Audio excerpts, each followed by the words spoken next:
मुल्क की दारुल हुकूमत दहली में आज G20 सरबराही इजलास शुरू होने वाला ही है, जहाँ मुख्तलिफ ममालिक के वज़राए आज़म और सदूर पहुँच चुके हैं। जहाँ पहले ही जुमा के रोज़ दुनिया के कई अहम शख्सियात पहुँच चुके हैं, जिनमें USA के सदर जो बाइडन भी शामिल है। इसके अलावा कई ममालिक के सदूर वज़राए आज़म भी पहुँच चुके हैं। ताहम जम्मू में आज तालिब इल्मों की तरफ से G20 इजलास का वेलकम किया गया। आप देख सकते हैं जम्मू के स्कूल में, जहाँ पे हम इस वक्त मौजूद है, Dewan Devi higher secondary school Rajpura Mongat Triyan Jammu में, जहां तालिब इल्म जमा हुए और वेलकम टू हिंदुस्तान G20 यहाँ पे इन्होंने लिखा और वही इन्होंने खुशी का इजहार किया। इसका जो हमारा G20 है, इसमें 20 कंट्रीज़ है वर्ल्ड की, जिसकी जो प्रोडक्शन है वो पूरे वर्ल्ड में 85% से ज़्यादा है। उन 20 कंट्रीज़ के मिला के 2/3 पॉपुलेशन बनता है पूरे वर्ल्ड में, और जो ट्रेड है वो भी 70% है पूरी इनकी मिला के।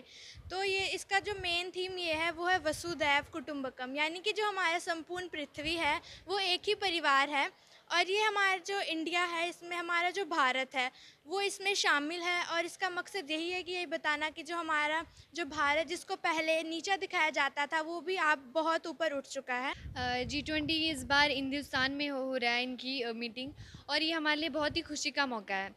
मतलब इंडिया जो है इंटरनेशनल लेवल पे अपने आप को रिप्रेजेंट कर रहा है, और G20 उन 20 टॉप कंट्रीज़ का ग्रुप है जो वर्ल्ड की 80% प्रोडक्शन करते हैं, और जिनकी इकोनॉमिक शेयर जो है वर्ल्ड में 85% का है।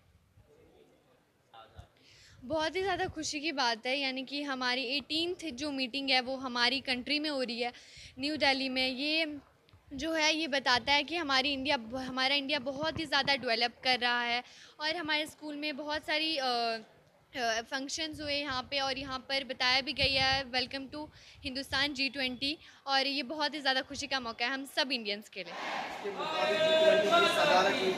किस तरह से भारत G20 इजलास की सरबराही कर रहा है और कितने ममालिक, कितने वज़राए आज़म और सदूर इस वक्त दिल्ली में, आप देखना ये ज़रूर होगा कि किस तरह से मुल्क को इस G20 इजलास से फ़ायदा होगा और अब किस तरह से आगे मुल्क बढ़ेगा। ET भारत उर्दू के लिए जम्मू से मैं मोहम्मद अशरफ।